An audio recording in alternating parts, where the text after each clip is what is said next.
Javier, ¿cómo estamos? Muy buenas tardes. Habíamos Buenas empezado tardes, hace un buen Carlos. rato, no me había percatado. ¿Qué tal? Qué gusto verte. En serio, siempre un honor tenerte por aquí. Y bueno, aprovechamos en mandar saludos al padre Jair, que está rezando en este momento por nosotros, para que pues este tema sea lo suficientemente iluminado. ¿Qué tal, Javier? ¿Cómo estás? Muy bien, Carlos. Pues gracias por la invitación de nuevo.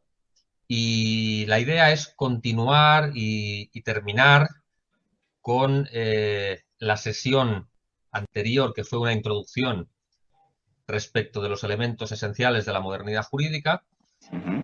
E intentaremos dar un paso más para centrarnos en algunos conceptos jurídico-políticos que son recientes, que nos son conocidos a todos porque forman parte de los elementos esenciales de los ordenamientos liberales actuales que están vigentes en la inmensa mayoría de los países que hoy vienen a denominarse Occidente, incluyendo también, por supuesto, las Españas de ultramar, por supuesto, aquí en la España peninsular, Estados Unidos y Europa, que son dos elementos que a toda la audiencia resultarán muy familiares y que vamos a tratar de conectar para ver qué relación tienen con la modernidad jurídica y qué relación tienen con su propio colapso, que son el constitucionalismo y la llamada ideología de los derechos humanos. En ese sentido, si te parece, Carlos, podemos hacer algo de introducción que sirva de enlace para conectar las conclusiones de la primera sesión y entrar en Ujú. materia, si te parece. Sí, por favor, eso hay que hacerlo porque de hecho ya creo que la gente puede ir viendo a dónde nos dirigimos, porque vamos, hoy por hoy es evidente que todo el mundo, para discutir cualquier cosa, apela a la Constitución. La Constitución está presente en la vida moderna, pues está hasta en la sopa. Y los derechos humanos, pues como ideología también. O sea, cualquier cosa, pues mi derecho o su derecho o nuestro derecho, y eso parece que es lo que soluciona todos los problemas, es el nuevo Deus ex machina. Ahora es derechos ex machina. Ius ex machina, mucho mejor, más latín. Pero bueno, Javier, adelante. Efectivamente. Vamos a ver, como síntesis de lo que fue la sesión anterior y que nos ha de servir de introducción para lo que vamos a hablar hoy, hay que tener muy claro qué representa la modernidad jurídica. En la sesión anterior hablamos del giro antropocéntrico del derecho y del orden político naturales. Deja de ponerse el foco, como dijimos, en las obligaciones que emanan de la ley natural y pasa a ponerse el foco en el sujeto. Incluso aunque en una primera instancia se defiende la naturaleza humana y los derechos inherentes del sujeto en tanto en cuanto que emanan de su naturaleza, el cambio esencial ya se ha producido. El cambio esencial se produce en el momento en que es la razón la que discurre acerca de lo que se denomina naturaleza humana. Es decir, la naturaleza humana comienza a entenderse en términos puramente nominales, es decir, con un significado diferente a cómo lo entendía la filosofía clásica, aunque empleando términos muy similares, pero con unos matices muy importantes. La naturaleza humana clásica tiene que ver con las obligaciones que por naturaleza el hombre tiene que cumplir en base a los tres principios que enuncia Santo Tomás, que son la conservación de la vida, Ujú. la procreación y la educación de la prole, y en tercer lugar, la vida en sociedad y la búsqueda de la perfección y del bien último que es Dios. Con la modernidad jurídica dijimos, esto gira, y aunque se continúa hablando de la naturaleza, porque evidentemente el cambio de paradigma no se produce ex nihilo, sino que tiene unos precedentes, una tradición de la que no puede prescindir y por lo tanto en un primer momento hereda toda esa terminología, pero la vacía de su contenido y la llena con nuevos contenidos que reflejan la nueva metafísica y la nueva filosofía que emerge fundamentalmente a partir del nominalismo y que tiene su punto culminante en la Reforma Protestante y en la pérdida de la unidad católica de Europa. ¿Qué significa que se vacían los conceptos, los términos? Significa que donde antes hablábamos de naturaleza en el sentido que acabo de mencionar, ahora se habla de naturaleza como estado de naturaleza. Es decir, el hombre en su naturaleza caída, con toda su concupiscencia, pero también con toda su subjetividad que poco a poco se va desvinculando de la trascendencia. Los racionalistas de la Edad Moderna, Grocio, Pufendorf, etcétera, comienzan a plantearse si es posible una ley natural, vinculante, incluso et si Deus non daretur, es decir, si Dios no existiera. Sí tiene sentido desvincular la naturaleza de su autor.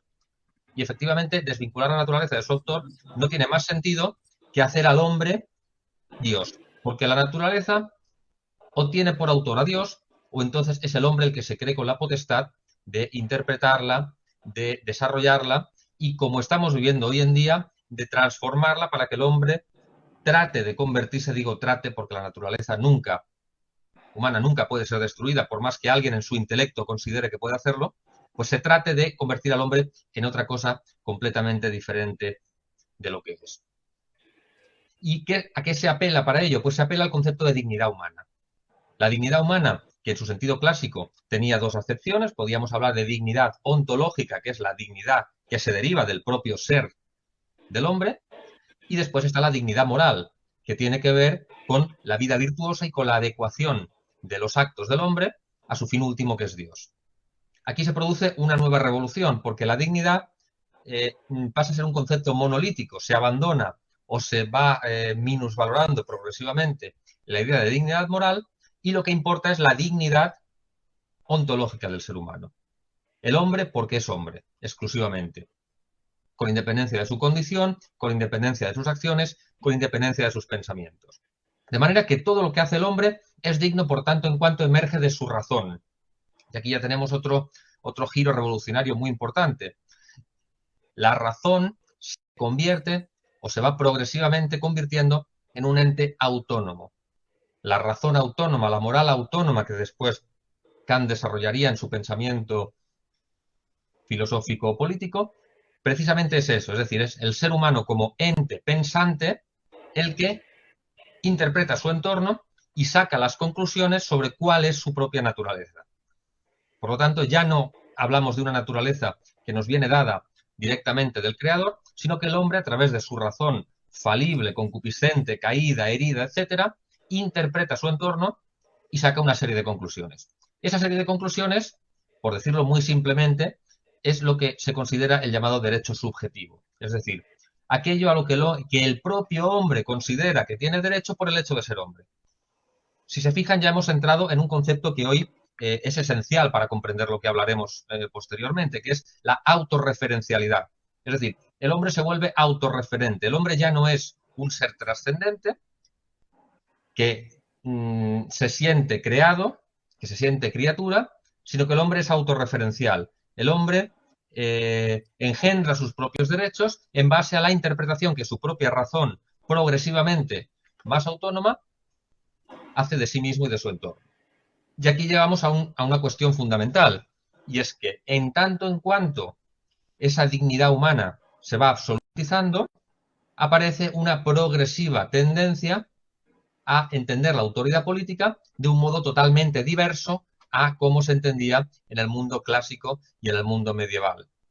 La autoridad política ya no es, y las leyes ya no son una ordenación de la razón, entendida en sentido clásico, ordenación de la razón al bien común en base a esos primeros principios, sino que la ley se torna voluntad humana, puramente humana. Primero será la voluntad del rey. Como esa voluntad del rey se vuelve totalitaria porque carece de trascendencia y es autorreferencial, es cuando aparece lo que hoy en día desde el mundo liberal conservador se considera que es la panacea de todos los males, que es la ideología liberal que se fraguó en la Revolución Americana. La Revolución Americana nace fundamentalmente por eso, por una rebelión respecto de los excesos de una monarquía que ya se había desvinculado de la teología y que por lo tanto ejercía su poder de manera autoritaria. ¿Cuál es la reacción? La reacción es, hay una serie de grupos de hombres que emigran y allí fundan una serie de colonias cuya intención es asentar una nación sobre un proyecto político que sea, digamos, refractario a aquello que habían estado sufriendo, que era el absolutismo monárquico.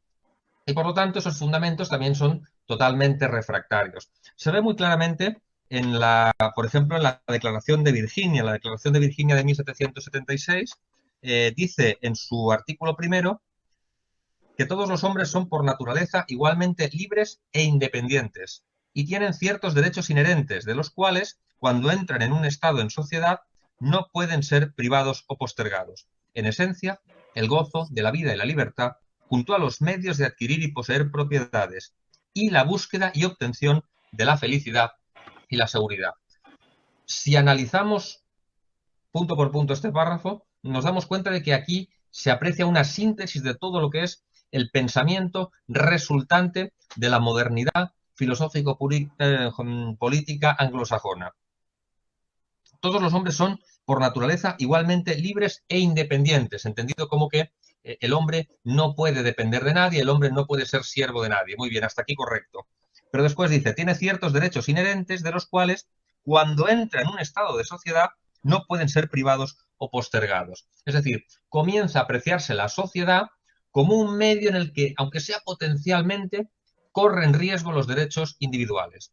Cuando en el planteamiento clásico, en el planteamiento de la filosofía escolástica, es al revés. La sociedad perfecciona al hombre. Santo Tomás dice en un pasaje de la Suma Teológica que un hombre que no viva en armonía con la sociedad no puede considerarse un hombre auténticamente perfecto, porque le falta ese catalizador de la perfección que es la sociedad. Precisamente porque el primer principio del hombre es la vida en sociedad, porque a través de la vida en sociedad eso contribuye a que el hombre adquiera virtudes y por lo tanto se acerque a su fin sobrenatural. Aquí ya apreciamos que la sociedad ya es un potencial enemigo y por lo tanto hay que proteger los derechos individuales de las posibles agresiones de la sociedad. Empieza aquí a implantarse el principio liberal de la no agresión, es decir, yo en mi fuero interno soy libre y usted no tiene derecho a imponerme determinadas cosas. ¿Qué son determinadas cosas? En un principio se circunscribe a tres aspectos: el gozo de la vida, la libertad y la propiedad.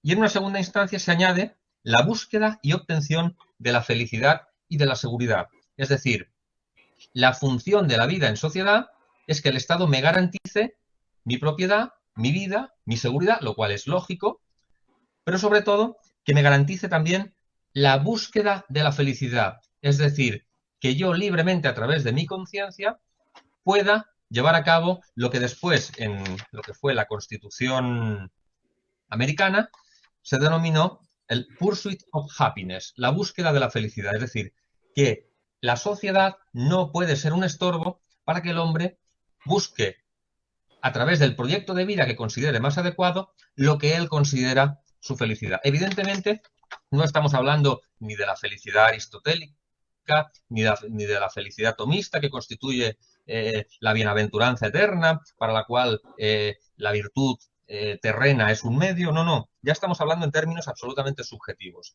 La libertad de este primer liberalismo es una libertad defensiva. Es una libertad que ve la sociedad como un potencial enemigo. ¿Por qué? Pues porque el Estado ya se había vuelto totalitario, se había vuelto absolutista porque se había vuelto autorreferencial. Y por lo tanto, la reacción lógica, de la misma manera que el socialismo fue una reacción a los excesos del capitalismo liberal, pues este liberalismo anglosajón es una reacción hasta cierto punto lógica de lo que habían sido los excesos del absolutismo y de la comprensión del poder real como una potencia absoluta. Digo lógica porque tiene una cierta explicación lógica que se haya producido esta digamos, revolución o contestación, no porque evidentemente responda a los principios de derecho político clásico, pero sí que tiene una cierta lógica interna. Cuando el poder se ha desvinculado de Dios, entonces hay un momento en el que una parte de la sociedad se rebela y lo que exige es justamente lo contrario, es decir, la retirada del poder político respecto de la vida individual. Y aquí aparece un concepto que es fundamental y es un concepto que arrastramos hoy hasta nuestros días y que está presente en muchos de los debates que hay entre liberales y antiliberales, que es el asunto de la neutralidad del Estado. El Estado es neutral porque el Estado no puede inmiscuirse en la vida privada de las personas. Esto es un artificio, porque la vida política y la ordenación jurídico-política de la sociedad nunca es neutral. Porque las leyes no son neutrales, por mucho que se pretendan.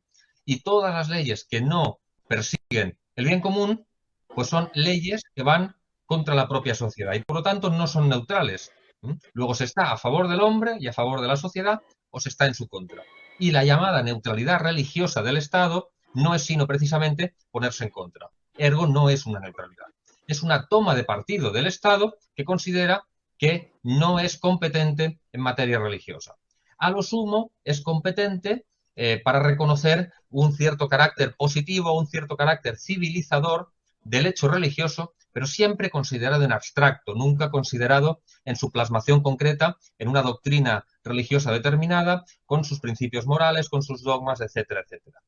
La valoración del hecho religioso, que es también un fenómeno que hoy en el mundo conservador parece como si fuese también la panacea, ¿no? Que es la llamada laicidad o laicidad positiva. Es decir, que el Estado se abstenga de pronunciarse en materia religiosa, pero que el Estado deje hacer e incluso ayude a que los ciudadanos puedan desenvolverse respecto a las obligaciones religiosas que cada uno en conciencia considera que tiene. Luego el Estado tiene la misma obligación con los católicos, que con los protestantes, que con los musulmanes, etcétera, etcétera. Por lo tanto, esa neutralidad estatal o a lo sumo esa consideración positiva de la religiosidad como elemento abstracto en el Estado es uno de los fundamentos esenciales de ese liberalismo anglosajón al que hacemos referencia.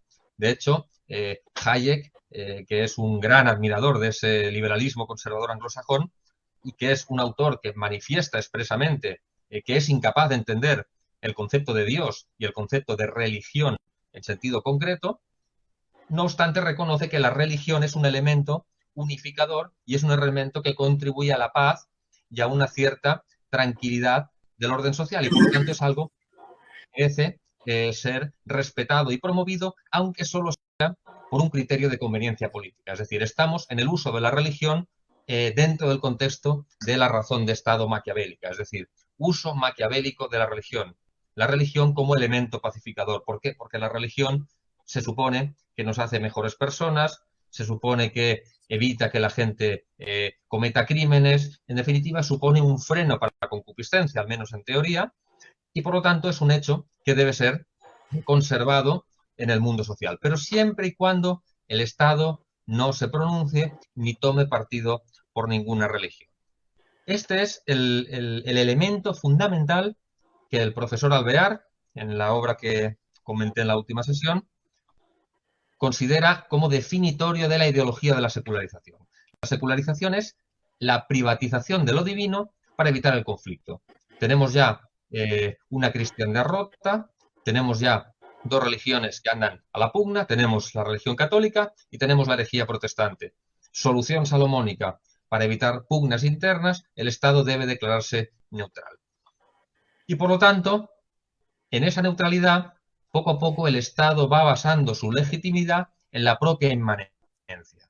Es decir, el Estado legítimo es aquel Estado que se proclama neutral ante la religión como fenómeno concreto, lo cual tiene una fuerte dosis de deísmo, una fuerte dosis de indiferentismo, y como bien ha recordado la doctrina pontificia, el indiferentismo religioso no es otra cosa que el ateísmo práctico. Por lo tanto, ya tenemos el Estado secularizado, ya tenemos al Estado instalado en el ateísmo, el texto de la neutralidad, lo cual resulta claramente paradójico, pero es así. ¿Qué ocurre? Todo esto tiene una conexión directa con la ideología democrática, es decir, con la idea de la democracia como fundamento del orden social y no como un mero sistema de elección de los gobernantes. No hay democracia sin libertad religiosa, no hay democracia sin neutralidad del Estado, porque lo que hay, la sociedad se compone de individuos con diferentes pretensiones que deben ser armonizadas. Y en eso consiste la política. La política ya no es el arte de conducir la sociedad al bien común, sino es el arte de equilibrar y armonizar las pretensiones. Javier, al respecto, creo que es importante recapitular lo que has hecho en breves pasos. Lo primero es vaciar el concepto de naturaleza. Pues claro, quitas, cuando se estudiaba la naturaleza de algo, se estudiaba a través de las cuatro causas, pero a partir de esto tú le vas a quitar la causa eficiente, es decir, Dios, retirado, y su causa final, retirado, y te quedas con ¿qué? Materia y forma. Pero la forma, sin la cuestión de las ideas fundamentales en Dios, ¿qué son? Artificios humanos. ¿Y de dónde la sacas? Ya no hay algo esencialmente humano, sino que eso que llamamos humano es a partir de operaciones. Estamos cayendo en la fenomenología. Prácticamente la fenomenología parte en la modernidad, porque hoy por hoy hay dos posibilidades, o que el ser humano tenga automáticamente la esencia humana, ¿vale? Alma, espíritu, espíritu, es decir, carencia de materia, o que lo haga a través de los fenómenos. Pero si estamos diciendo que Dios no existe, de cierta manera estamos criticando un tema espiritual en nosotros mismos. Es por eso que hoy el tema de alma es tan discutido. Es por eso que hoy incluso la misma, mucha gente que lee y que le gusta comentar acerca de ciencia dice, oye, ¿y el alma dónde está? Pues eso, pues se ha reducido a todas las operaciones fenomenológicas y que aunque nos quedamos con que el ser humano es un racional en cuanto que opera la racionalidad y por eso el aborto a los niños porque no razonan en acto o no lo ejercen y así. El problema está en que si ese es el ser humano, ¿de dónde sacamos el animal social? El animal social lo sacamos no solamente por operaciones humanas, pero si lo reduces todo a operaciones, ¿eso social de dónde sale? Pues ya no. Ahora lo social es el ordenamiento de las operaciones humanas. Y es por eso que la política hoy se basa en orden y ya no en la virtud.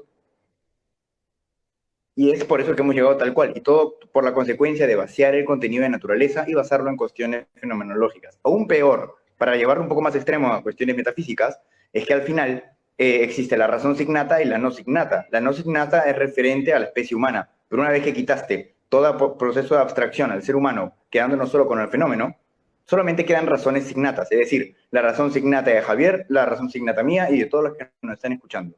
Pues bien, hecho esta parcelización de la razón, hay un problema. Ya no hay verdad. Y es por eso que ahí se entiende muy bien que el hombre es un fin en sí mismo y es que cada uno es dignatario, porque al final cada uno es una especie humana distinta. Y cada uno, ya no en razón común de naturaleza, tiene su propio fin. Y es por eso que el Estado lo único que le queda que es ordenar. Ordenar a todas las especies, o especie Javier, especie Carlos, especie tal, a su propio fin. ¿Y cómo lo hacen? Por medio del orden y mantener la libertad para que cada uno lo haga. Y vaya problema en el que nos han metido. Javier. Efectivamente, es muy importante lo que has dicho, Carlos, porque nos llevará después directamente al tema de la ideología de los derechos humanos. Guardemos este razonamiento y lo retomaremos, porque no me quiero adelantar. Es Sí, decir, sí, sí, sí, quiero sí, tal cual. mantener todo el íter. Lo que pasa es que los argumentos salen solos y eso precisamente es lo que demuestra la conexión que hay entre lo que estamos hablando. Fíjate que estamos todavía en el siglo XVIII y lo que tenemos hoy. Entonces, inconscientemente nos irán saliendo los argumentos. Respecto a lo que decías de las causas, efectivamente, uno de los factores determinantes de la modernidad es el abandono de las causas finales y la absolutización de fundamentalmente de las causas eficientes y también de las causas formales. Fíjate que Bacon, por ejemplo, decía que la causa final y la causa formal son vírgenes estériles, es decir, no tiene sentido hablar de causa final y formal porque no conduce a ningún sitio. Lo que importa son las causas eficientes, los fenómenos, el actuar precediendo al ser. Y por lo tanto, el hombre es un ser actuante. Y por lo tanto, el hombre se autodetermina, y esto es un elemento también muy importante que saldrá después, se autodetermina a través de la acción. Y por lo tanto, el hombre, como ya no tiene a Dios que le limite en su acción, ya no tiene un código moral, ya no tiene una ley natural que le limite en su acción, pues el hombre lo único que le queda es autodeterminarse a través de su acción. Y por lo tanto, en todo aquello en que el hombre pueda, a través de su acción, tratar de, por decirlo de algún modo, domesticar, reconducir o incluso transformar su naturaleza, eso no solo no es malo, sino que hace al hombre más digno. Es decir, lo que hace al hombre digno, según la modernidad, es la capacidad que tiene de automodelarse. Ya Pico de la Mirandola en el Renacimiento hablaba de que el hombre podía convertirse en cualquier cosa que deseara, ¿no? Evidentemente, la ciencia que había en el Renacimiento no tiene nada que ver con la ciencia de hoy. Y es precisamente la ciencia de hoy la que ha dado el espaldarazo definitivo a la aplicación de todas esas ideas que de algún modo estaban limitadas por el propio contexto científico y técnico, pues que ha sufrido un desarrollo extraordinario. No obstante, la revolución científica ya del siglo XVI y XVII anticipa, aunque de modo muy embrionario, esta idea a través de su filosofía de las causas eficientes. Y eso después se manifestará, por ejemplo, a nivel de la economía, ¿no? La escuela austríaca es la escuela de las causas eficientes. La llamada praxeología, la ciencia del comportamiento humano, es la ciencia de las causas eficientes. Estudiamos qué hace el hombre y qué consecuencia tienen las acciones del hombre, sin plantearnos cuál es su fin y cuál es su ordenación. Es decir, no hay más orden que el orden espontáneo, no hay más orden que el que se genera a través de las acciones espontáneas y libres del hombre, con tal de que esas acciones sean auténticamente espontáneas y auténticamente libres, evidentemente entendiendo la espontaneidad y la libertad desde el punto de vista moderno, lógicamente. Por lo tanto, hay una serie de factores que se entremezclan todos, pero que nos empiezan a conducir en una dirección determinada. Y aquí es donde me gustaría ya introducir el asunto del constitucionalismo. El constitucionalismo, de algún modo, viene a ser la consecuencia lógica, dentro de la lógica de la modernidad, de todo ese paradigma de igualación y de gestión de las pretensiones opuestas en una sociedad secularizada. La Constitución, en los manuales de derecho, habitualmente se le denomina la ley de leyes. ¿Por qué? Porque es un intento de poner límite a la propia ley. ¿Por qué? Porque como la ley es un artificio humano, hay un momento determinado en que una determinada ley puede ser ofensiva para las libertades de unos o puede ser perjudicial para las pretensiones de otros. Y por lo tanto, se emerge naturalmente la necesidad de establecer un paradigma jurídico que trascienda a la ley positiva. Pero ¿cuál es el problema? Que el constitucionalismo es autorreferencial, porque al final las constituciones son igual de artificiosas que las leyes, porque se basan en los mismos principios, en los mismos fundamentos.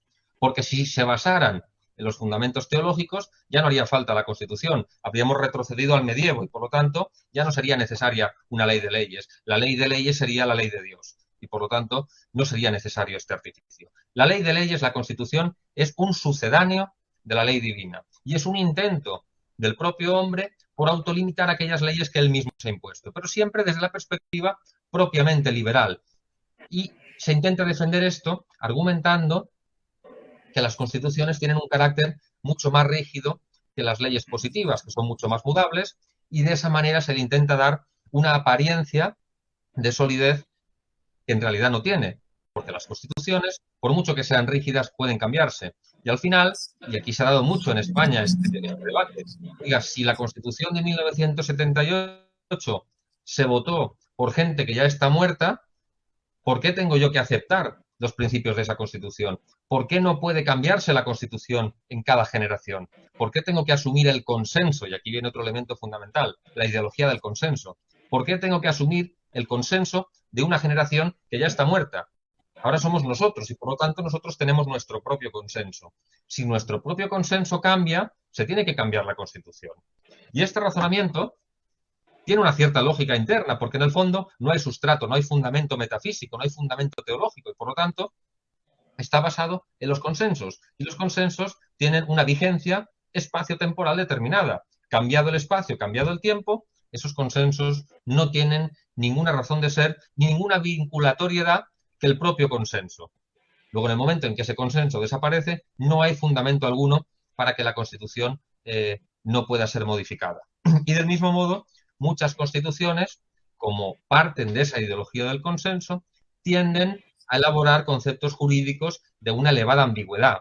Cuando se habla del derecho a la vida, cuando se habla del derecho a la libertad, cuando se habla del derecho a lo que decíamos, ¿no? El pursuit of happiness. Bueno, y todo esto son elementos que tienen un ámbito de interpretación subjetiva muy amplio, porque en el fondo lo que intentan es justamente armonizar intereses opuestos, con el fin de alcanzar una apariencia de paz y una apariencia de orden que no es sino la ausencia de conflicto entre individuos.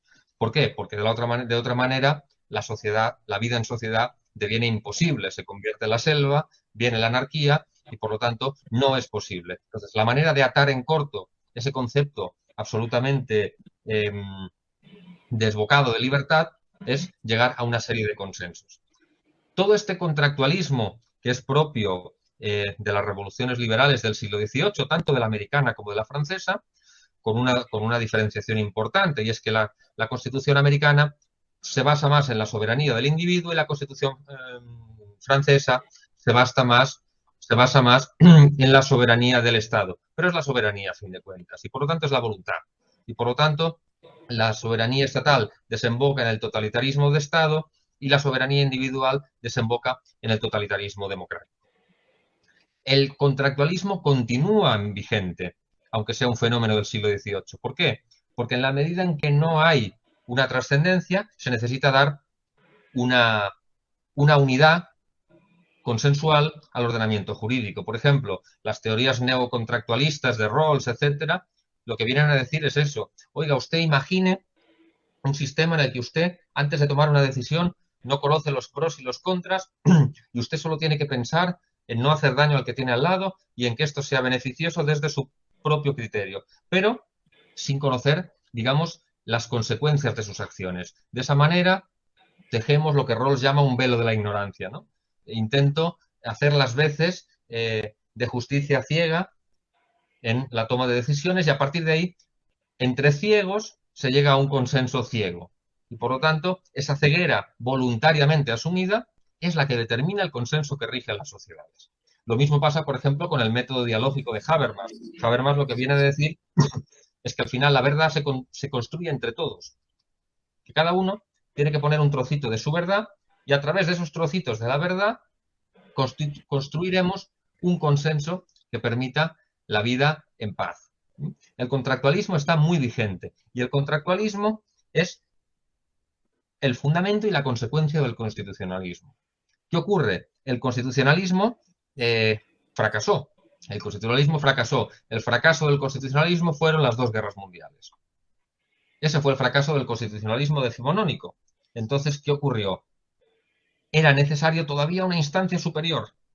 Es decir, ya no valía la ley de leyes, no, ahora hacía falta una ley que fuera supranacional, es decir, algo que vinculara a las naciones incluso por encima de las propias limitaciones que las naciones mismas habían impuesto a través de sus constituciones. Aparece la ideología de los derechos humanos, aparece la ideología de la Unión Europea, aparece la ideología del gobierno mundial, que no es sino una caricatura de lo que había sido la cristiandad, porque en el fondo no es posible el entendimiento entre naciones cuando los ordenamientos políticos jurídicos están basados en la voluntad. Porque al final lo que prima es la voluntad del más fuerte. Y dentro de una nación es posible construir un cierto orden en base a esa armonización de pretensiones, pero entre naciones es mucho más complicado. Porque entre naciones los intereses son mucho más potentes y son mucho más difíciles de armonizar. Porque estamos hablando de comercio, estamos hablando de materias primas, estamos hablando de poder, en definitivamente, de poder a muy alto nivel y por lo tanto las naciones liberales que son soberanas no tienen tanta facilidad para ceder su soberanía en base a un entendimiento supranacional. ¿Qué ocurre? Aparecen los derechos humanos como un intento de refundar una ética con aspiración de universalidad. ¿Por qué? Porque ha habido dos guerras mundiales, ha quedado la mitad del mundo llamado occidental ha quedado arrasado y por lo tanto toca construir un nuevo consenso. Y aparecen los derechos humanos. Pero los derechos humanos caen exactamente en el mismo error del constitucionalismo y es que carecen de fundamento. Maritain, que fue uno de sus promotores principales, con todos los problemas que conlleva, sí, decía que él estaba de acuerdo en los derechos humanos en el sentido nominal. El problema venía cuando había que descender a sus fundamentos. No hay posibilidad de un fundamento común de los derechos humanos. Hay posibilidad de ponerse de acuerdo en cuanto al derecho a la vida, siempre y cuando cada uno en su fuero interno tenga su propia definición de lo que es vida. Entonces es muy fácil tener un acuerdo sobre la vida, sobre la libertad, sobre el derecho a la educación, sobre la no discriminación de la mujer, etcétera, etcétera, etcétera. Porque cada uno en su mente tiene un concepto diferente. Por lo tanto, los términos son sinónimos, pero solamente en su formulación, no en su fundamentación.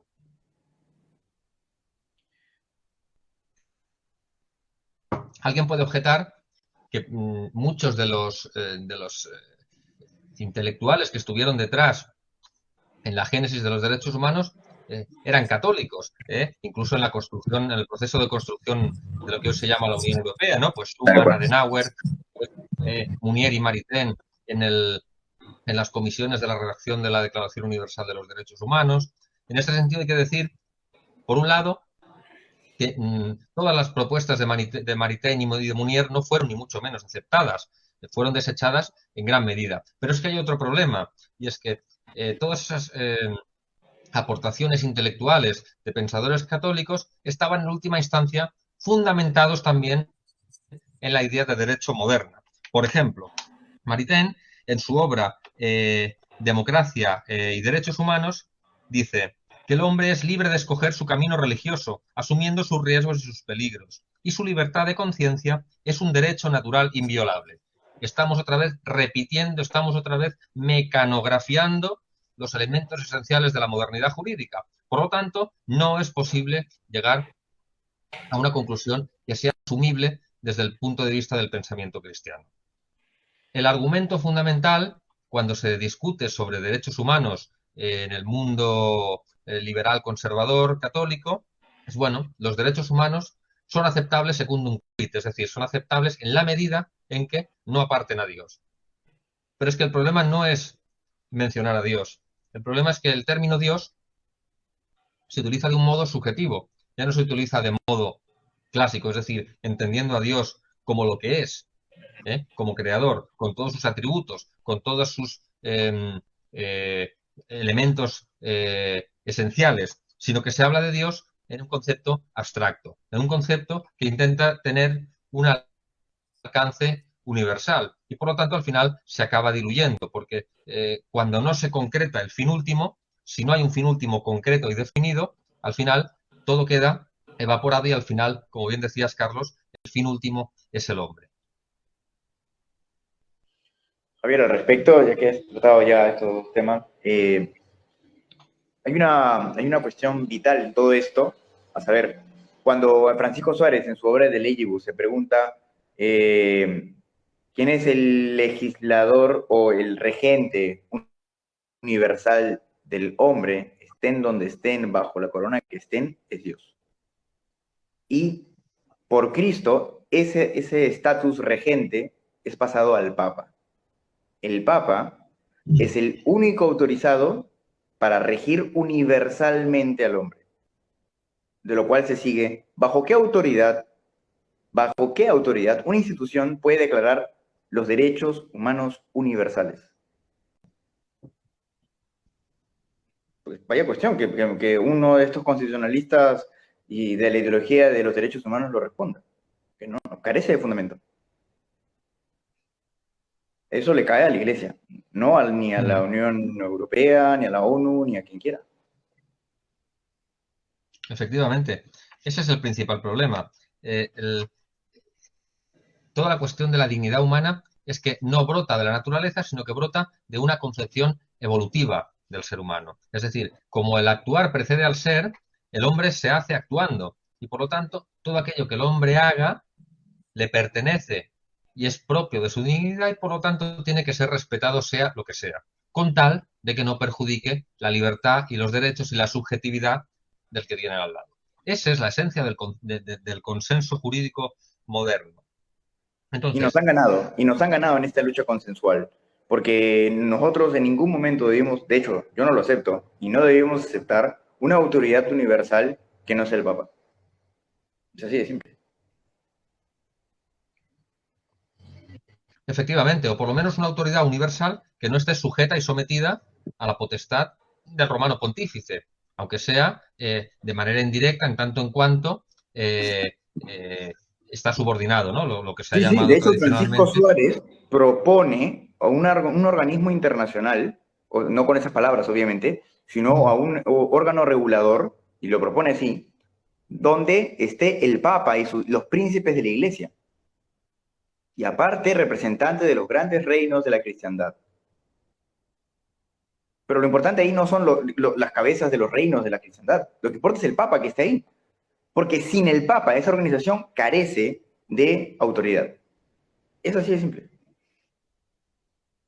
Efectivamente, y no estamos cayendo en hierocracia ni en clericalismo diciendo esto, No, porque no, la no. potestad de la Iglesia es potestad en lo que tiene que ver con la moral y la religión. Y entonces el Estado, el poder civil, está sujeto a la religión en aquello que tiene que ver con la moral y con la religión, pero no con lo que tiene que ver exclusivamente con el ámbito puramente religioso, sino lo que tiene que ver con la organización de la sociedad, porque no se puede separar la sociedad de la religión y no se puede separar la política de la teología. Por lo tanto, el primer pilar sobre el que se asienta la modernidad es la separación entre la política y la religión, la privatización de lo religioso y el intento de neutralización del espacio público. Es decir, que el foro público sea un lugar donde el fenómeno religioso no tenga cabida, o si tiene cabida, lo tenga siempre en la medida en que no se agreda la libertad de los demás para profesar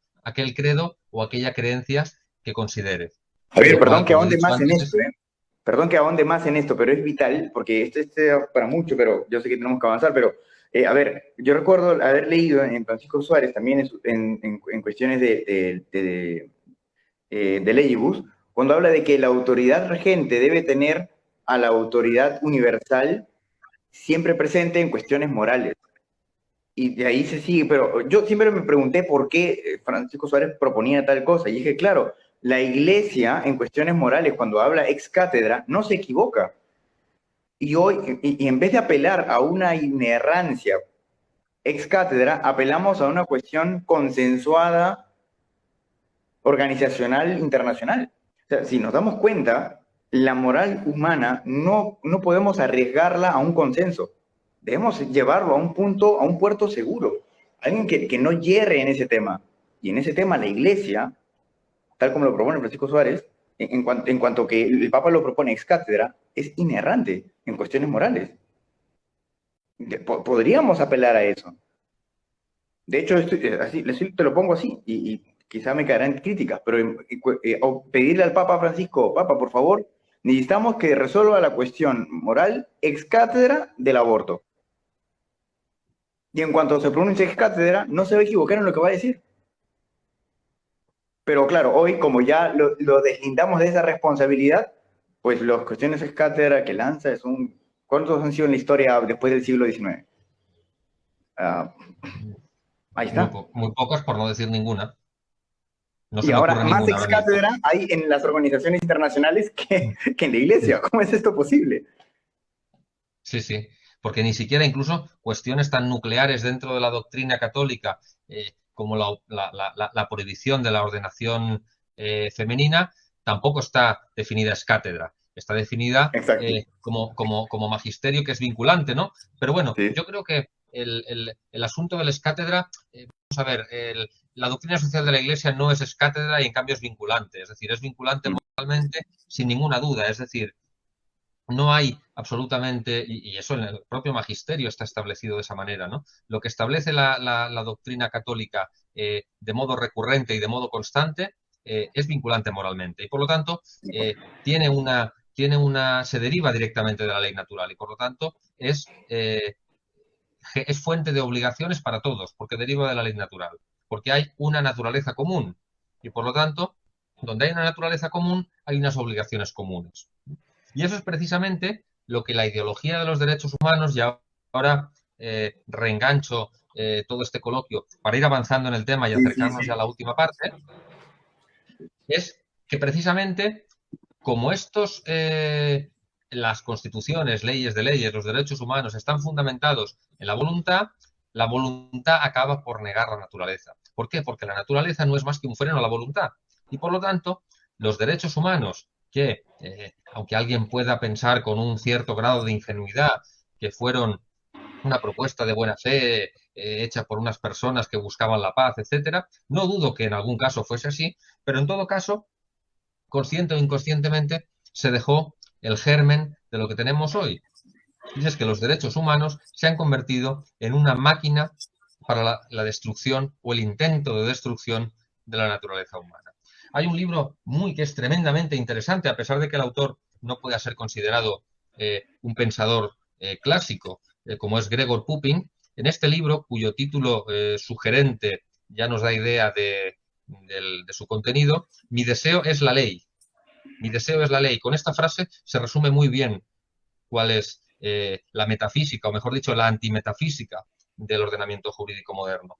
Es un análisis en profundidad de la génesis de los derechos humanos y cómo según la tesis del autor, con la que coincido esencialmente, aunque pueda disentir en algunos aspectos concretos, por cuanto no es, no es un tomista, no es un tradicionalista en el sentido político, sino que es un conservador, pero es muy certero, en tanto en cuanto consigue algo que es muy difícil de ver en el mundo conservador, que es que las propias declaraciones de derechos humanos contienen ya el germen de lo que estamos viendo hoy, que es la degradación del hombre. ¿Por qué? Porque, como has dicho, el hombre carece de naturaleza.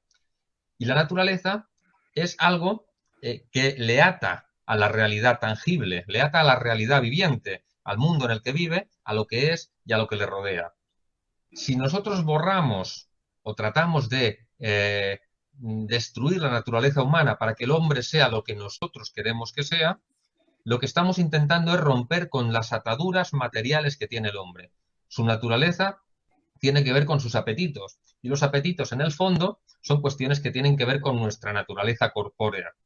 Lo que procura la ideología de los derechos humanos es desligar al hombre de su corporeidad. Es decir, que el hombre ya no sea una armonía entre cuerpo y alma, sino que el hombre de algún modo se espiritualice. Es decir, se convierta en una especie de ángel, pero un ángel que no está sujeto a la voluntad divina como los ángeles de verdad, sino que está sujeto a su propia voluntad. Por lo tanto, el hombre se convierte en una especie de ser espiritual que necesita abandonar el lastre de su naturaleza corpórea para poder autodeterminarse con libertad. Por eso cuando los derechos humanos han evolucionado, los derechos humanos empezaron los de primera generación, ¿no? Vida, libertad y propiedad. Segunda generación, que son los llamados derechos sociales, derecho al trabajo, derecho a la vivienda, etcétera. Bueno, cosas muy etéreas con las que, haciendo un alarde de generosidad, podríamos estar de acuerdo, pero que carecen de una mínima concreción y que además carecen de la suficiente garantía, porque ¿quién me garantiza a mí una vivienda? ¿El Estado me va a garantizar una vivienda? El Estado no puede garantizar una vivienda aunque quiera, ni tampoco puede garantizar la educación, ni tampoco puede garantizar, ni siquiera está en condiciones en muchos casos de garantizar la propiedad. Porque si la sociedad se vuelve anárquica, no hay propiedad, no hay educación, no hay bienestar, no hay absolutamente nada. Pero es que no nos quedamos aquí. Los derechos humanos van a una tercera generación, que ya son las puras y simples pulsiones y pretensiones del hombre. Es decir, ya no hay una distinción natural entre hombre y mujer, sino que entra de lleno en la ideología de los derechos humanos la ideología de género. ¿Por qué? Porque encuentra el terreno abonado, porque el derecho es mi deseo, ya no es la ordenación de la razón. Y por lo tanto, si yo me siento mujer, a mí el Estado no solo me tiene que respetar, es que además tiene que promover y poner los medios para que yo pueda vivir como mujer. Es decir, me tiene que permitir entrar en los lavabos de mujeres, me tiene que permitir competir en competiciones deportivas con las mujeres y tiene que procurar que yo no sea discriminado, que a mí no se cuestione la orientación sexual que yo tengo, se tiene que consentir que yo tenga un género fluido, es decir, que me da igual hombres, mujeres, animales, objetos. Y eso se convierten en pretensiones. Y los derechos humanos ya no son más que los medios jurídicos para garantizar esas pretensiones. ¿Qué ocurre? Cuando los derechos humanos evolucionan, ¿dónde está el derecho a la vida? El derecho a la vida está reconocido en la Declaración del 48. Todas las naciones que han suscrito la Declaración Universal de Derechos Humanos del 48 tienen legislaciones que permiten el aborto. ¿Dónde está el vínculo entre lo que dice la declaración y la realidad?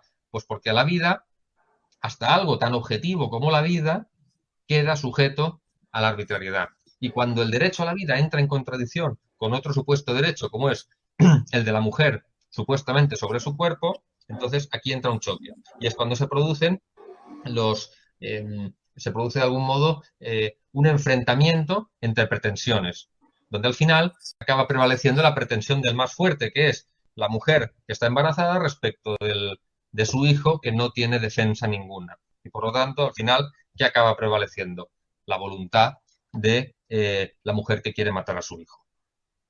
¿Qué ocurre? Hemos intentado defender la ideología de los derechos humanos desde postulados del humanismo cristiano, del liberalismo conservador, etcétera, etcétera. Y como bien decías, Carlos, hemos perdido la batalla. Es que el llamado humanismo cristiano no puede competir con el materialismo ateo. No puede competir porque cae mucho más fácilmente en contradicciones y no tiene una coherencia lógica. ¿Por qué? Porque mezcla verdad con modernidad, porque mezcla tradición con revolución. Y eso genera toda una serie de contradicciones internas que le impiden poner freno al enemigo que supuestamente pretende combatir.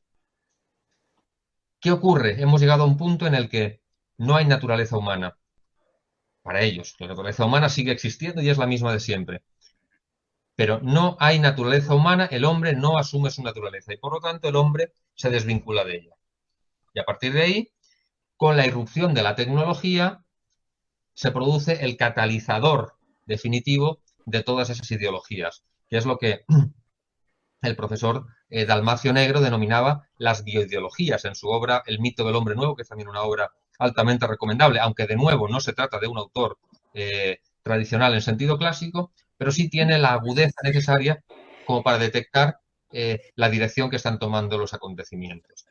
El feminismo, la ideología de género, son elementos que tienden a destruir la familia. ¿Por qué? Porque la familia es una manifestación de la naturaleza humana y, por lo tanto, todo aquello que tenga que ver con lo natural tiene que ser eliminado. La familia no es algo natural, sino que la familia es un artificio. Por lo tanto, de la misma manera que se construye, se destruye. La familia ya no tiene nada que aportar a la sociedad porque es un freno para las pretensiones de los individuos. Lo mismo ocurre, por supuesto, con la religión. La religión es un elemento arcaico, es un elemento opresor y es un elemento incluso enemigo del progreso y de la libertad y, por lo tanto, lejos están aquellos tiempos en que la libertad religiosa tenía que ser tolerada e incluso promovida. Ahora no. Ahora lo que se hace es perseguirla.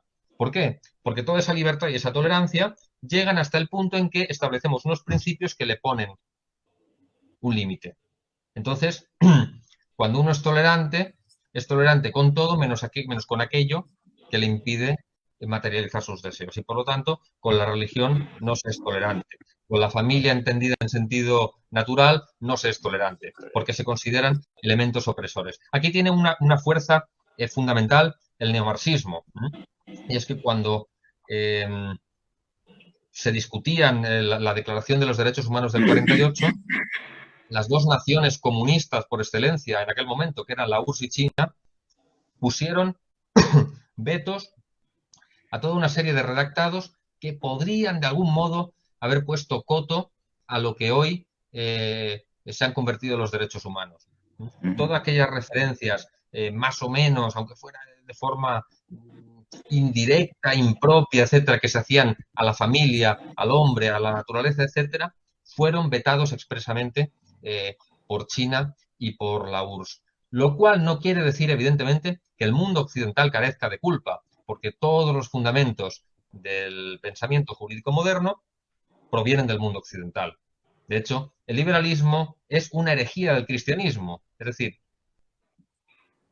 hay una cierta conexión entre liberalismo y cristianismo, por cuanto el liberalismo parte de las mismas bases que el cristianismo, lo que pasa es que las desfigura, las transforma, algunas las elimina, ¿verdad? Pero el liberalismo nace donde nace, y el liberalismo nace en tierra cristiana, y por lo tanto no se desvincula absolutamente. Lo que pasa es que lo convierte en otra cosa diferente.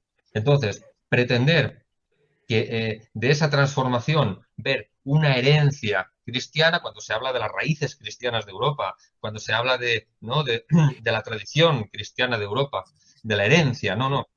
Vamos a ver, es que el liberalismo no puede ser heredero de otra cosa que no sea del cristianismo. El problema es que el liberalismo ha convertido el cristianismo en otra cosa, que ha convertido la teología, la filosofía, la metafísica en otra cosa, partiendo de las mismas premisas, lógicamente, porque el liberalismo nació donde nació, y nació en un mundo que estaba ordenado de esa manera. Lo que ocurre es que lo que hizo fue transformando, desfigurando, vaciando fundamentalmente de contenido los conceptos del pensamiento filosófico, político, jurídico, económico clásicos y dándoles otros de contenido revolucionario. Entonces, por más que el mundo comunista vetara cualquier mención a cuestiones de familia y a cuestiones de naturaleza enfocadas desde un punto de vista más clásico, la esencia de la culpa es de la evolución de la modernidad jurídica, de la cual, por cierto, el socialismo, como bien recuerda Pío XI, no es más que su hijo, es decir, existe el socialismo porque existe el liberalismo. Existe el socialismo porque existe la modernidad.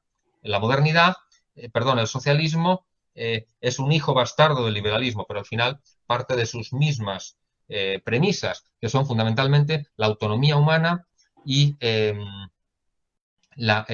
intento de liberación del hombre de la trascendencia, en definitiva, del materialismo. Y ese materialismo, en tanto en cuanto el neomarxismo, encarnado en la ideología de género, en el feminismo, en el transhumanismo, en el poshumanismo, se ha insertado dentro de los derechos humanos, es porque ha encontrado el terreno abonado, es porque no ha encontrado los diques de contención y los frenos necesarios, y por lo tanto, hoy en día podremos decir que los derechos humanos son liberales en cuanto a sus fundamentos y neomarxistas en cuanto a sus consecuencias. De manera que tenemos la perfecta conexión entre liberalismo y socialismo. Es decir, el liberalismo sienta las premisas y el neomarxismo, en este caso, extrae las últimas consecuencias. Porque hay una tendencia en el mundo conservador de culpar de todo al socialismo. Y evidentemente que el socialismo tiene grandes culpas, pero es que todas esas grandes culpas no hubiesen sido posibles sin el terreno fecundo que dejó la ideología liberal, que es atomizadora. Pensemos cuando se habla de la famosa igualdad ante la ley, que hoy nadie discute. La igualdad ante la ley no es más que la negación de las diferencias naturales entre los estratos sociales. La igualdad ante la ley es la supresión del orden natural, del orden corporativo heredado de la cristiandad. Todos iguales, todos libres y todos autodeterminados. De manera que no hay sino la puesta de manifiesto de los antecedentes que después el marxismo utilizará para sus fines. Y hoy en día siguen cooperando de manera muy estrecha liberalismo y neomarxismo. El capitalismo necesita del marxismo y el marxismo necesita del capitalismo. ¿Por qué?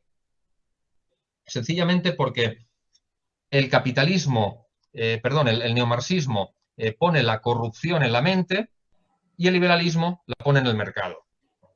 ¿Mm? El neomarxismo inyecta las ideologías perversas y el liberalismo, a través de su idea ilimitada de libertad de pensamiento, de conciencia, etcétera, lo que hace es expandirlas y actuar de algún modo como catalizador. De alguna manera también el liberalismo permite que las ideas corruptoras del marxismo se adentren porque favorece a sus intereses. Por ejemplo, el feminismo es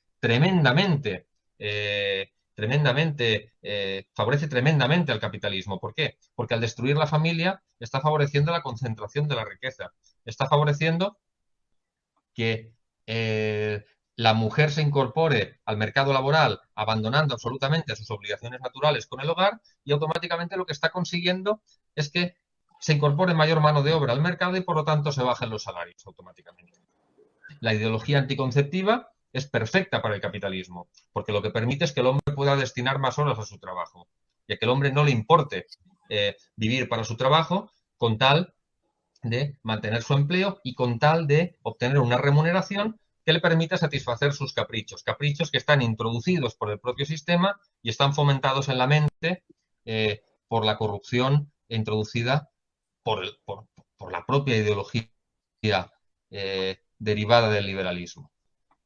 Y vaya, qué pena que hayamos llegado a este punto, un punto que al parecer parece que no tuviera, que fuera un punto de no retorno, parece. De hecho, a todo lo que dices, esto me hace acordar mucho a las revoluciones religiosas de Enrique VIII y de los principados de Alemania. Prácticamente sucede lo mismo. El principio de autonomía comienza a regir porque ya no consideran legítimo la autoridad del Papa. Y de ahí todo se venía abajo. Dicho esto, y de hecho es sorprendente cómo el mismo papado, la iglesia misma, se ha dejado llevar. Ha dejado de jugar su papel para quedarse con un papel de ordenador de las voluntades de la sociedad. Y cada vez que un miembro de la iglesia no ha querido jugar ese papel que no es el papel propio de la iglesia, se lo han tirado abajo. Vamos, Ratzinger, por ejemplo, cuando llegó a ser Benedicto XVI, cada vez que hablaba, educaba respecto, ya no como un simple ordenador, sino como algo más, las críticas le llovían. Otro, aquí es muy conocido Cardenal Cipriani. Monseñor, le han tirado hasta pie. O sea, realmente es sorprendente el odio de la sociedad actual en mi país a Cipriani. De cierta manera, todo aquel individuo que no juegue su rol en el ordenamiento de la sociedad moderna, no sirve. Y la iglesia, si se atreve a pasar esa línea, estoy seguro que la destruyen. No la van a destruir, obviamente, porque ya Cristo ya nos dijo que no la va a destruir. Pero prácticamente todos los miembros de la iglesia tiemblan de miedo. Al parecer no confían tanto en la promesa de Cristo. Porque si lo tuvieran como realidad, no le tendrían miedo. Efectivamente, el gran problema de la Iglesia hoy, el gran problema por encima de todos los demás problemas que puede haber, es la rendición al mundo. La rendición al mundo es el gran problema porque es el que trae todos los males que van a continuación. Y respecto a lo que decías de que solo se tolera en tanto en cuanto uno no se salga del paradigma imperante, efectivamente, pero eso es consecuencia de la autorreferencialidad del sistema, ¿no? Sí. La democracia consiste en que usted o es demócrata o no puede estar aquí. La tolerancia consiste en que usted o se muestra como indiferente hacia todo, usted no puede estar aquí. Por lo tanto, es precisamente una manifestación de esa autorreferencialidad, porque el sistema impone sus principios. Es que en algún momento se tiene que imponer algo. En el momento en que no se impone nada, deviene el caos. Y por lo tanto, hay un momento en que hay que imponer algo. Y el relativismo es una imposición, lo que hoy llaman relativismo, ¿no? No es más que el indiferentismo moral y religioso. Es una imposición. ¿Por qué? Porque usted o es relativista o no tiene cabida en la sociedad. Luego, no hay relativismo para con el relativismo, sino que el relativismo es una imposición, es un totalitarismo. Y lo mismo ocurre con la democracia, lo mismo ocurre con los derechos humanos, lo mismo ocurre con la ideología de género. El otro día, a raíz del pronunciamiento del Tribunal Supremo americano respecto de la sentencia Roe versus Wade, pues un periodista decía, bueno, es que ahora han generado un problema porque han partido el país en dos. Yo me planteo, bueno, y resulta que la unidad de una nación tiene que conseguirse a base de leyes inicuas, es decir, que impongamos el asesinato o la posibilidad de asesinar a los hijos en el vientre de su madre, ¿eso es lo que da unidad al sistema? Es decir, la verdad está por encima de la unidad. Y es mejor tener un país partido en dos, como ellos dicen, que en realidad no es partido en dos. En realidad estamos hablando de una circunstancia en que se ha puesto de manifiesto que hay una situación aberrante desde el punto de vista de la ley natural. Aunque no todo el mundo lo entienda de esa manera, Sí, pero sí, hay un sí. trasfondo de eso, en definitiva. Y que ahora los estados tengan libertad para regular el aborto, evidentemente no es un bien, pero es un mal menor que el que había con anterioridad. ¿Qué ocurre? Se ha tratado de imponer la unidad de forma artificiosa a través de unos principios que son inamovibles y respecto de los cuales la intolerancia es absoluta. ¿Por qué? Porque se privatiza lo moral. Es decir, si usted no está a favor del aborto, usted no aborte, pero hay que permitir que quien quiera abortar lo pueda Exacto. hacer. Y por lo tanto, hay que poner un ordenamiento jurídico que sea homogéneo respecto a eso, porque de lo contrario usted está partiendo el país en dos. Me hizo gracia particularmente ese argumento porque se utiliza para otras muchas cosas. Se utiliza para defender todo tipo de totalitarismo, ¿no? Es decir, usted tiene que aceptar la ideología de género porque si no usted está discriminando a las minorías y por lo tanto está partiendo el país también de alguna manera, ¿no? O está formando guetos. Usted, en tanto en cuanto impone una visión moral determinada, está generando una división. Y como lo que importa es que haya una unidad, aunque sea una unidad artificial y falsa, y sea basada en leyes inicuas, pues eso pasa por encima de la verdad y pasa por encima de la ley natural, etcétera, etcétera. De hecho, esto que mencionas, y creo que vamos a estar muy de acuerdo en esto, y es que el orden por el orden no tiene por qué ser mantenido. El orden respecto a lo verdadero y lo bueno, sí. Y al respecto, Francisco Suárez comentando la Suma Teológica, hay una parte en la que se topa con que Santo Tomás no está de acuerdo pone el tiranicidio, por ejemplo, en el Ujú, cual va a poner que pues el desorden sería un mal mayor a la tiranía, etc. ujú, Francisco Suárez ahí pone se plantea un siguiente problema y va a decir, pero, pero si ese orden se da por un regente tirano, no es un verdadero orden. ¿Por qué ujú, tendríamos que mantenerlo?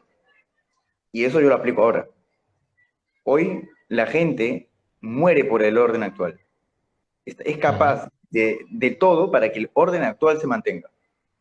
Yo pregunto, ¿es un orden verdadero? No, porque hay que mantenerlo. Y es que nos han sumido a esa tranquilidad en la cual hoy lo principal, que es prácticamente la conclusión de todo este tema que estamos hablando, es que el orden consensuado es el único, la única finalidad que puede ser conceptualmente distinto al hombre. Porque ese orden consensuado es realmente el hombre mismo. Y ya está. Ujú. Efectivamente. Otro ejemplo muy claro es el tema de la secularización. Es decir, como en una sociedad hay creencias diversas, la conclusión es que el Estado debe ser neutral. Neutralidad que, Tal como cual. digo, no existe. Porque la neutralidad, tal y como se entiende, es el indiferentismo y por lo tanto el indiferentismo no es una posición neutral. Es una toma de partido del Estado, el indiferentismo. ¿Mm? La escuela tiene que ser laica, porque como hay gente que no cree, pues la escuela tiene que ser laica. Es decir, como hay unos que no creen, tenemos que imponer la secularización a todos, como si la secularización fuera algo neutral. La secularización es una toma de partido. La secularización es decir que Dios no, si es que existe, no tiene nada que decir en la sociedad. Y eso es una toma de partido, como una catedral. Sí, El sí, sí. ateísmo es una toma de partido. Es decir, el ateísmo nunca es una opción neutral. El ateísmo es una toma de partido. El ateísmo es la negación de Dios, bien sea en el ámbito especulativo o bien sea en el ámbito práctico. Las Y pro por lo aborto tanto, no también. puede ser público. Las pro aborto. Efectivamente, efectivamente, el aborto es lo mismo. Es decir, una legislación que permite el aborto no es una legislación neutral, es una legislación abortista y por lo tanto debe ser derogada. Y si en todos los estados de Estados Unidos no se puede derogar, pues si se deroga en 25, mejor que si no se deroga en ninguno. Por lo tanto, es algo hacia lo que hay que tender. Las leyes tienen que tender hacia la justicia. Y por lo tanto, una injusticia, por más que sea consensuada, no la convierte en justicia. Ni siquiera lo convierte en algo que deba ser conservado por los efectos colaterales aparentes que generan de paz y de seguridad. A pesar de que donde hay aborto no hay paz, nunca.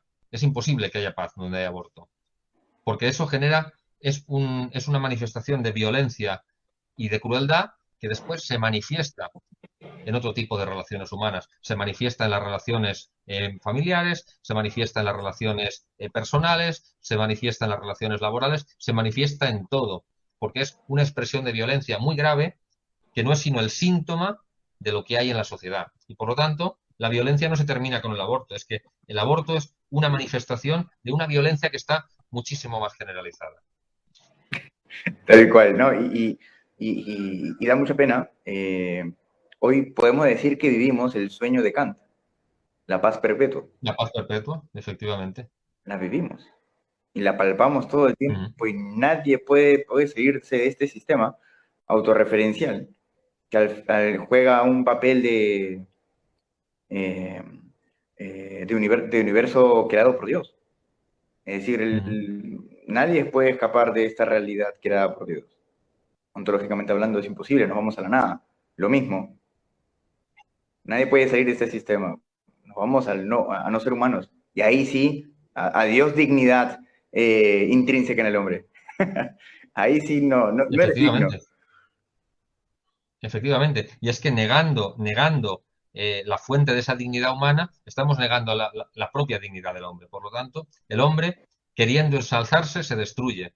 Y queriendo endiosarse, se convierte pues en el más despreciable de los animales, como decía Santo Tomás, ¿no? Cuando el hombre peca, no es que sea como un animal, es que es peor que los animales, porque el animal, aunque se comporte de una forma amoral, se comporta así porque no tiene la posibilidad de comportarse de otro modo. Pero el hombre, cuando teniendo la posibilidad comportarse virtuosamente se comporta viciosamente, está siendo peor que los animales, porque se está, digamos, infradefiniendo, es decir, se está poniendo al margen de lo que es, se está poniendo por debajo de lo que es. El animal siempre estará en lo que es, en su naturaleza animal y punto, pero el hombre se pone por debajo, ni siquiera se pone al nivel de los animales. Hay veces que coloquialmente se dice, no, es que se comporta como los animales, no, se comporta peor que los animales, porque de una manera consciente y deliberada decide humillarse y hacer de su naturaleza lo contrario de lo que debería ser. Por lo tanto, todo lo que es contrario a la naturaleza, en el fondo, es antinatural. Y todo lo que es contrario a la naturaleza del hombre es antihumano. Y en definitiva, en última instancia, va contra el hombre.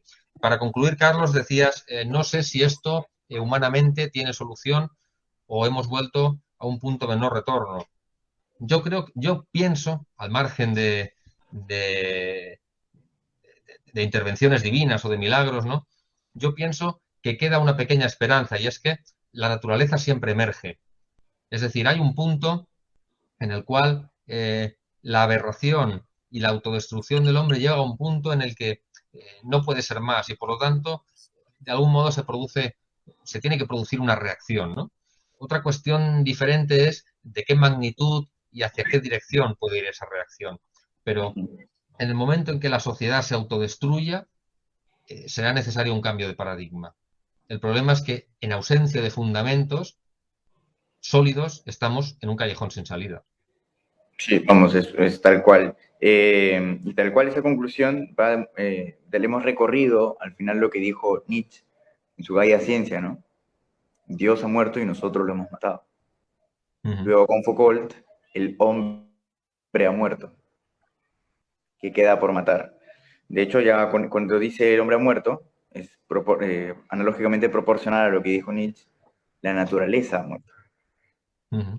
Prácticamente después de la naturaleza, ¿qué vendrá? Pues ahora están las tesis francesas de la metamodernidad. Vamos a ver con qué nos salen ahora. Pero sí, estoy muy de acuerdo contigo. Agrego a lo que has dicho, de que hay una solución más, una batalla no perdida, que gracias a Dios nos pueden tocarnos, y es el fuero interno. Ese fuero interno aún no ha sido individual, no signado, no puede ser no es algo mecánico. No es como que yo nazco en esta era y yo soy de esta era y pienso como esta era. No.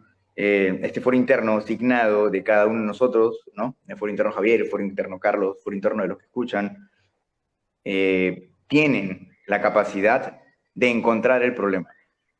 Y debemos formarnos en ubicar el problema, llegar hasta las últimas conclusiones y dejarlo tan claro que nuestras próximas generaciones la sigan viendo tan clara.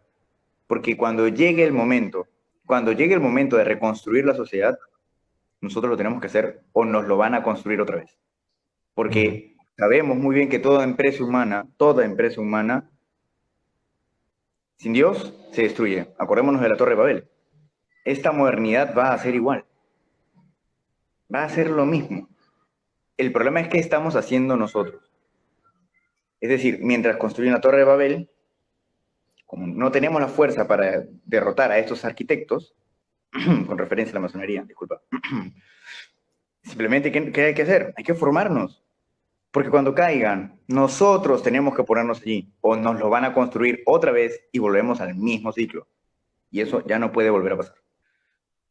Javier, tus últimos comentarios, Javier, vamos, que este programa ha estado a todo dar. Pues sí, efectivamente, es muy importante ubicar el problema y ubicar las raíces profundas del problema, porque hoy el pensamiento católico adolece de una cierta dispersión que a menudo es preocupante. ¿Por qué? Porque se asumen postulados en mayor o menor medida liberales, se asumen postulados en mayor o menor medida modernos. El gran error del cristianismo de nuestro siglo es querernos conciliar con el mundo moderno. Es el gran error.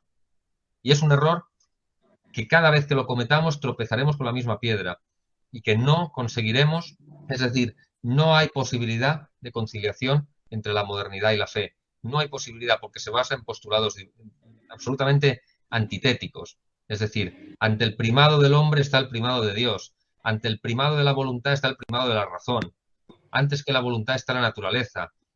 La inteligencia rige a la voluntad y, por lo tanto, hay una serie de principios en los que no podemos estar en desacuerdo quienes defendemos la restauración de un orden social natural. Es decir, los postulados no pueden no pueden estar fundamentados en el pensamiento moderno. Cuestión diferente es que el pensamiento, la filosofía, la teología se desarrollen y de algún modo consigan una aplicación a los tiempos presentes, ¿no? Es decir, que los nuevos dilemas morales que surgen, que cada día surgen nuevos dilemas morales. ¿Por qué? Porque la tecnología avanza, porque el mundo avanza, queramos o no. Y por lo tanto, al final, la teología y la filosofía lo que tienen es que dar respuesta a los nuevos dilemas morales que surgen desde la filosofía perenne, no desde los postulados modernos. Porque los problemas sí son modernos desde el punto de vista cronológico, pero las soluciones tienen que ser antimodernas desde el punto de vista metafísico. Y por lo tanto, es importante que el pensamiento cristiano contrarrevolucionario se unifique en torno a unos postulados que sean sólidos, porque de lo contrario estamos creando, nos estamos convirtiendo en profetas que gritamos en el desierto. Tal Javier. Bueno, retornar a Santo Tomás es urgente. Urge retornar a Santo Tomás. Por favor, eso debe estar claro en todos los programas. Urge retornar a Santo Tomás. Bien, bueno, Javier, en verdad que ha sido un placer, un gusto tratar este tema, un tema que nos compete no solo a nosotros, sino a todos los que nos escuchan, y esperemos podamos haber llegado de la mejor manera a todos, porque en verdad ese es el deseo no solo nuestro, sino también de la... este es el deseo, podemos decir con esto, es Deus Vult. Es así. Efectivamente. Sí, sí. Bueno, Javier. Pues muchas gracias. Muchas gracias, Carlos, de nuevo por la invitación y muchas gracias también a la audiencia. Y bueno, como tú decías, pues hay que formarse, hay que continuar contribuyendo con nuestro pequeño granito de arena, pues porque cambiando las conciencias cambia el mundo, ¿no? Efectivamente. Y la revolución o la contrarrevolución que tiene que venir difícilmente vendrá de un golpe de Estado si antes no se han cambiado las conciencias. Es decir, la nueva revolución o la contrarrevolución tiene que venir de abajo hacia arriba y que al final el propio sistema caiga por inconsistencia entre lo de arriba y lo de abajo. Porque incluso aunque fuese posible cambiar lo de arriba, lo de abajo está tan corrupto que entraría en contradicción y por lo tanto pienso que es desde abajo como se tiene que cambiar el discurrir de la sociedad y el discurrir del mundo. Tal cual, Así que nada, muchísimas gracias por tu igualmente. tiempo y un abrazo para todos. Un abrazote. Nos vemos, Javier. Muchas gracias. Muchas gracias a todos. Gracias. Nos vemos. Chao.